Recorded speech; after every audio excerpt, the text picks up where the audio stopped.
وہ آدمی جس میں تنہائی میں اللہ کا ذکر کیا، اللہ کو یاد کرنے بیٹھ گیا، کوئی دیکھنے والا نہیں تھا، وہ تنہا تھا، حجرے میں تھا، اپنے بند کمرے میں تھا، اپنے رب کو یاد کیا۔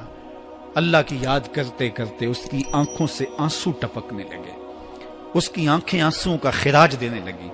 تو میرے اور آپ کے آقا و مولا نے فرمایا کہ یہ آنسو اتنے قیمتی ہیں، ان آنسوؤں کے بدلے میں قیامت کے دن اسے عرش الہی کا سایہ نصیب ہوگا، عرش الہی کا سایہ اسے نصیب ہوگا ان آنسوؤں کے بدلے میں۔ رومی علیہ رحمہ فرماتے ہیں جہاں پانی گرتا ہے وہاں سبزہ اگتا ہے، جہاں آنسو گرتے ہیں وہاں رحمت اترتی ہے۔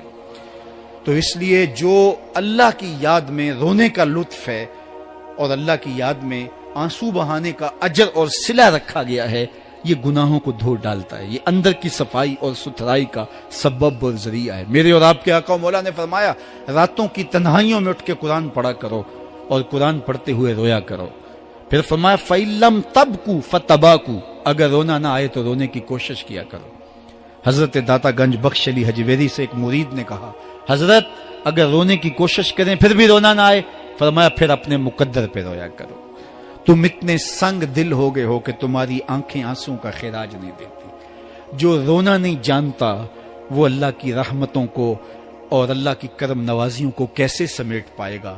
بچہ روتا ہے تو ماں دودھ دیتی ہے، جب بندہ اللہ کی حضور الہاؤ زاری کرتا ہے، عجز کرتا ہے، انکساری کرتا ہے تو اللہ کی رحمتوں کو جوش آتا ہے اور اللہ تعالیٰ کی رحمتیں اس پہ برستی ہیں اور اس کے نہ صرف گناہ معاف ہوتے ہیں بلکہ اللہ تعالیٰ اس کے گناہوں کو بدل کے نیکیوں میں تبدیل کر دیتا ہے۔ ایک فقیر تھا، ملنگ درویش، اللہ کا بندہ، اس کی عادت یہ تھی کہ اپنے ڈیرے پہ آنے والوں کو کھلاتا، ان کو پلاتا اور ان کی ضروریات کا خیال رکھتا، لیکن ان کو مالی آسودگیاں نہیں تھی۔ ہوتا یہ تھا کہ بعض اوقات لوگ آتے تو ادھار لے کر کے وہ لوگوں کو کھلا دیتا۔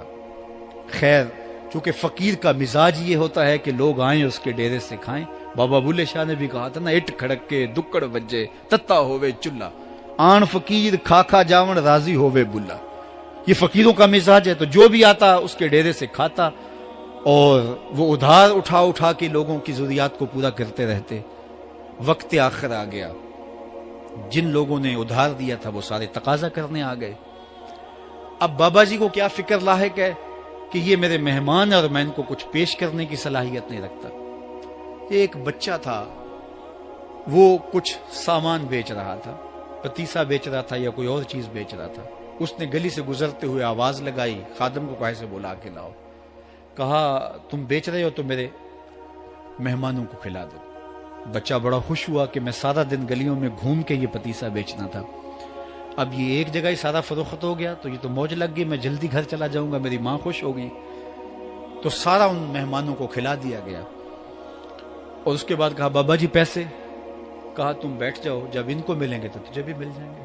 وہ بیٹھ گیا، 2 4 10 منٹ بیٹھا تو بچہ تھا پھر کھڑا ہو گیا، بابا جی پیسے؟ کہا جب ان کو ملیں گے تو تجھے بھی مل جائیں گے۔ پھر آدھا گھنٹہ گزرا تو پھر اس نے کہا بابا جی پیسے؟ میری ماں میرا انتظار کر رہی ہے، ہمارے گھر کا چولہا اسی سے جلتا ہے، میں یہ پیسے لے کر جاؤں گا اور میری ماں کوئی ہنڈیا خریدے گی اور ہم شام کا گھر کا کوئی سلسلہ کریں گے۔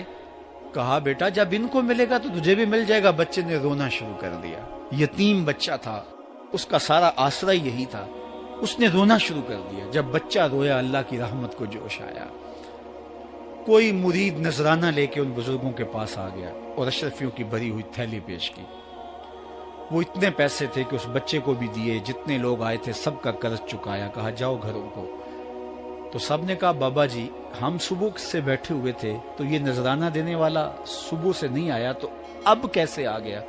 کہا صبح سے تمہارے اندر کوئی رونے والا نہیں تھا، ایک رونے والا آیا تو باقیوں کا بھی کام بن گیا۔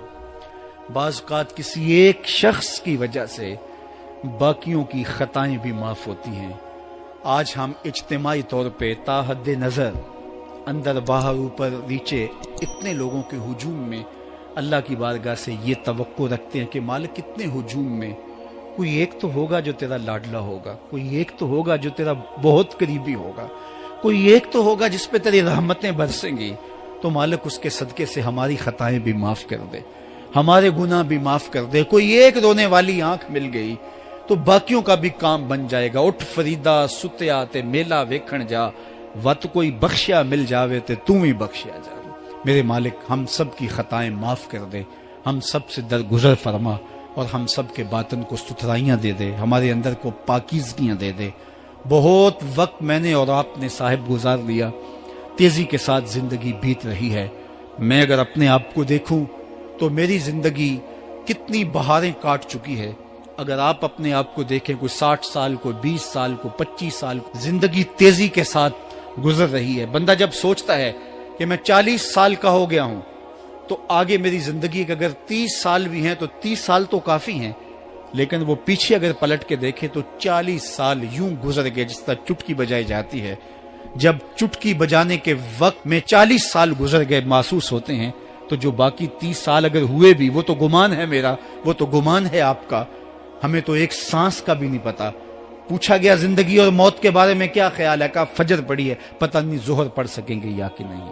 کہا اتنی لمبی امیدیں لگائے بیٹھے ہو، کہا ظہر پڑی ہے، پتہ نہیں عصر پڑھنے کا موقع نصیب ہوتا ہے کہ نہیں۔ کہا یہ بھی طول عمل ہے۔ ایک بولا عصر پڑی ہے، پتہ نہیں مغرب پڑھ سکیں گے یا کہ نہیں۔ کسی نے کہا ایک رکعت پڑی ہے، پتہ نہیں دوسری رکعت بھی پڑھنا نصیب ہوتی ہے یا نہیں۔ کہا یہ سب تمہارے منہوں کی باتیں ہیں، میں تو کہتا ہوں ایک طرف سلام پھیرا ہے، پتہ نہیں دوسری طرف سلام بھی پھیر سکیں گے یا کہ نہیں۔ کیا موت اتنی قریب نہیں ہے؟ ہم نے اپنی آنکھوں کے سامنے لوگوں کو جدا ہوتے یوں نہیں دیکھا ہے؟ ہم کہتے ہیں اس کی خبر سنا رہے ہو موت کی، یہ تو میں نے ابھی سبزی والی دکان پہ دیکھا تھا۔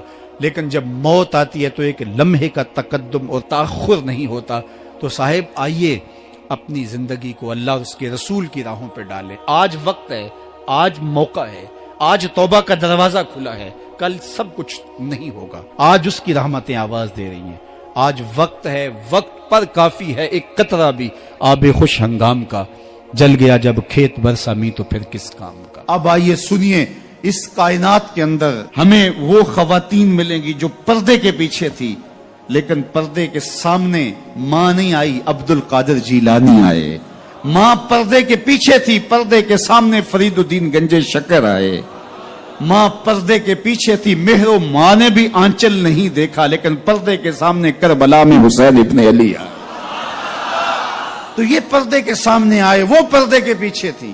تو جب مائیں پردے کے پیچھے ہوں تو پھر بیٹے جو ہیں وہ پردے کے سامنے آ کے وہ نقش ثبت کرتے ہیں کہ جو لوگوں کے زندگی کے نقوش کو جو ہے وہ اجال دیتے ہیں اور تقدیر بدل دیتے ہیں۔